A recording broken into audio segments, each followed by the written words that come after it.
Back to keeping it 100 with MiLo. I'm Miles Lockridge, and my vision for the show is to be a vessel and an instrument for light through encouragement, storytelling, and shared experiences as I grow into my 20s. One of my favorite all-time albums, I don't think anyone really knows this about me, but it's the Stranger album by Billy Joel. First off, it's just a phenomenal piece of work. But he has this song called Get It Right the First Time, which is probably my favorite song on that album. And I think about the song often. He sings about making a first impression with a woman he has interest in, but he's putting all this pressure on himself to get it right the first time, to not let the opportunity pass. I think that pressure to get things right the first time is very real. Sometimes making mistakes feels like losing ground and falling behind, but we all do it. This is all our first time on planet Earth, so it would be delusional to expect to have it all figured out. We're not supposed to have it all figured out. This week is on the magic of trial and error. Starting things off with a little story. My freshman year of college, my comp professor for our first assignment was to read, so she assigned us to read this article on the importance of allowing yourself to write a bad first draft, to have the courage to try things that may not work out or that might even you may not be proud of. You have to start somewhere, or else you'll never get to where you want to go.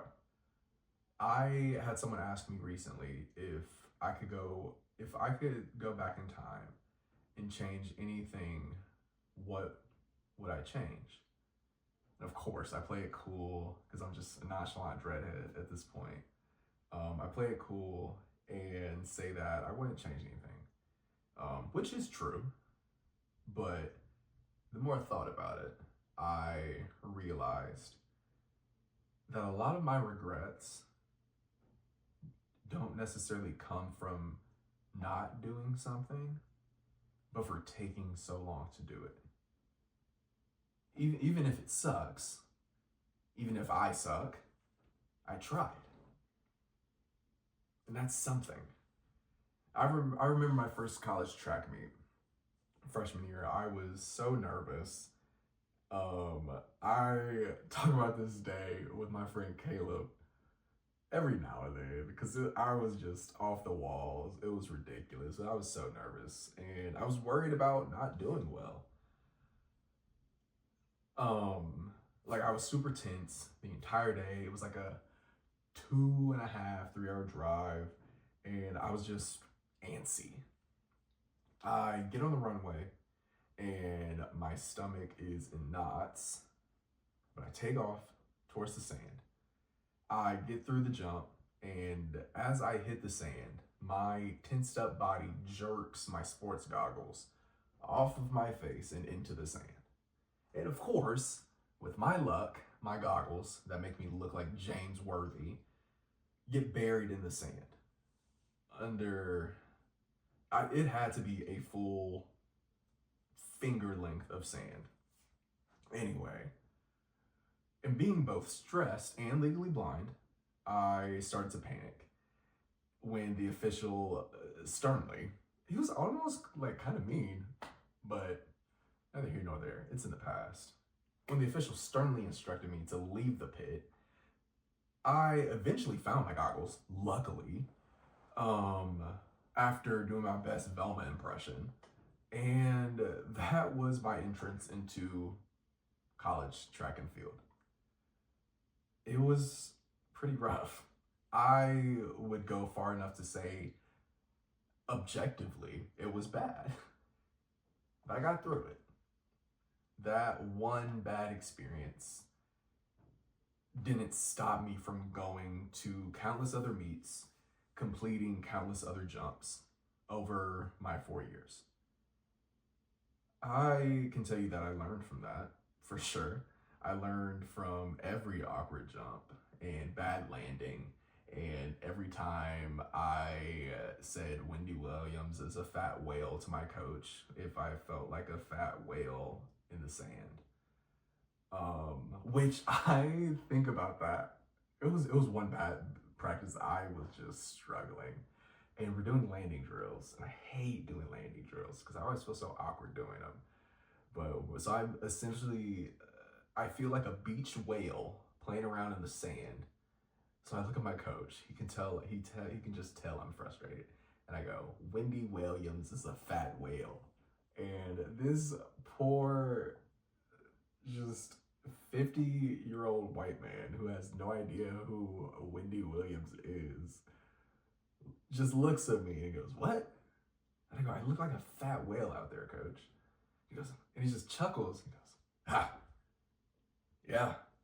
And that was not the response that I necessarily wanted. Anyway, I'm off track. Where is it? Awkward landings. But I learned how to practice. I learned how to really practice and hone my craft. I learned that in both triple jump and life, I can't go far if I don't have a solid first phase. If I don't start off strong, if I don't start at all, I'm not going to get that far. I learned that it is truly a process of trial and error, and everything builds on top of what comes before it. You almost have to build your life brick by brick. Not to quote Paramore. That's such a good song. Brick by brick. I think I might listen to that after this. Anyway. And so building your life brick by brick. And if one brick doesn't fit, find another one. It's a reality that some things are simply not going to work. And that's okay, because what will work and what will fit into what you're building is what's meant to be. When you try so hard to fit bricks that don't fit, either your building will fall or you won't complete it. Neither are ideal scenarios. It's also okay to throw away your blueprint and find another way to build your wall. Not every plan is going to happen. I was talking to a friend about how I have this tendency, or more so, this friend pointed out to me that I have this tendency to create all of these hypothetical scenarios in my head, and by fixating on them, I ignore the reality of the situation. Whether what I'm wanting is right in front of me, or what I want and am working towards won't happen for whatever reason. That delivery wasn't clear. The hypothetical scenarios blind me to the reality of the situation, is what I was trying to say. Another story. When I was in high school, going way back, and this is also fun because so it's spring semester and high school forensics is starting, and I'm so stoked. A couple kids came up to me and they were like, "Mr. Lockridge, can you be a coach for our duo?" I said, "Absolutely, I would love to." I'm so excited. I love forensic season. Also track season's coming up. I'm excited about that. Anyway, where was I at? I keep getting off track and losing my spot. High school. That's why. Okay, so it wasn't completely off track. I did forensics in high school. So I did speech and debate. And one of my events was improvised duet acting. So yes, I did improv. I actually got third place at state in it. So I was pretty good. I am very confident in my improvisational skills. Actually, fun fact, I did a workshop with my college's improv group.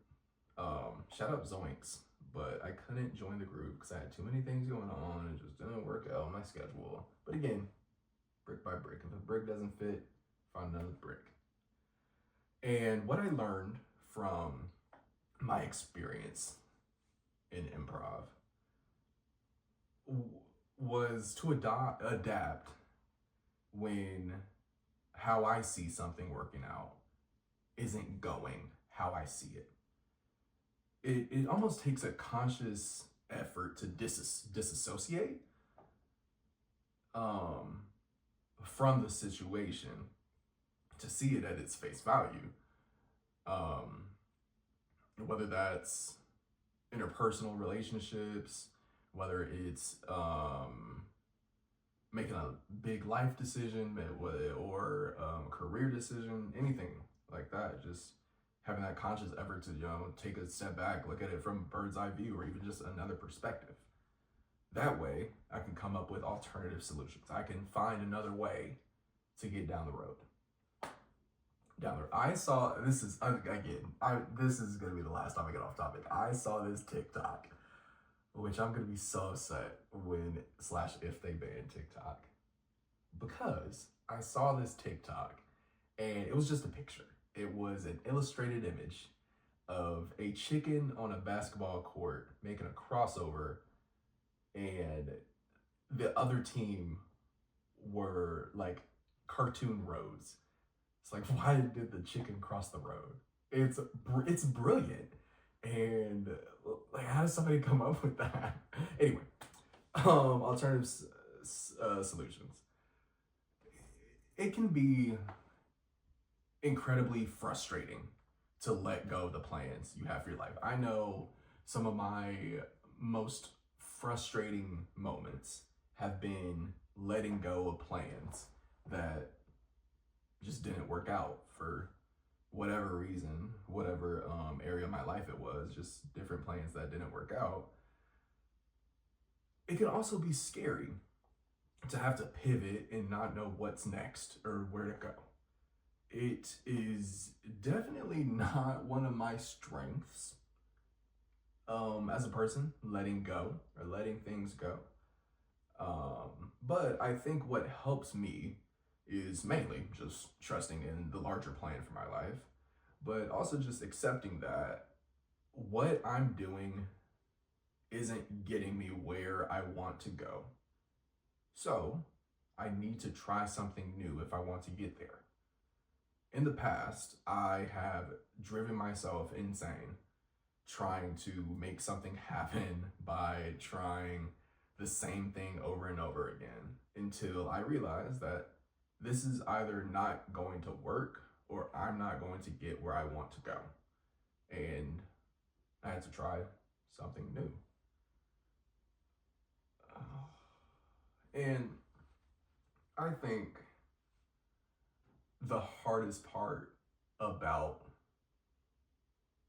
the whole process of trial and error is the uncertainty of, if it's taking me so many different times or so many different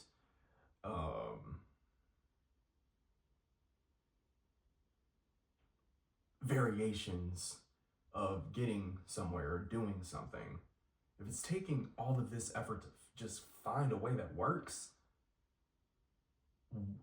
you start to question if it will ever work.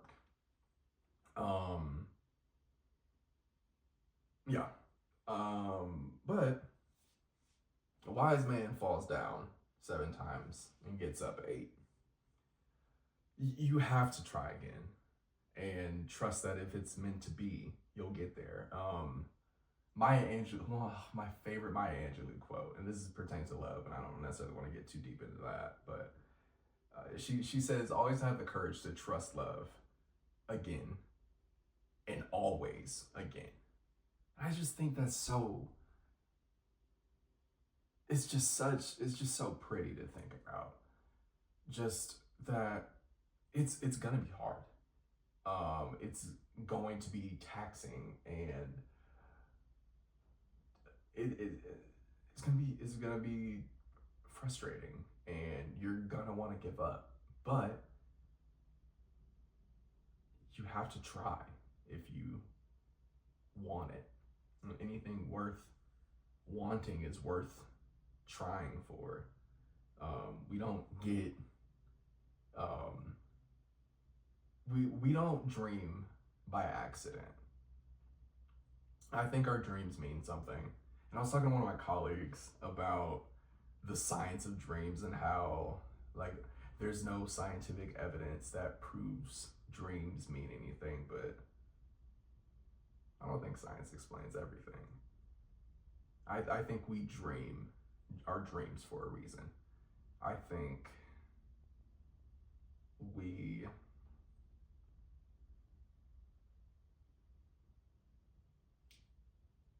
I think a dream is a wish your heart makes. Not to quote Cinderella.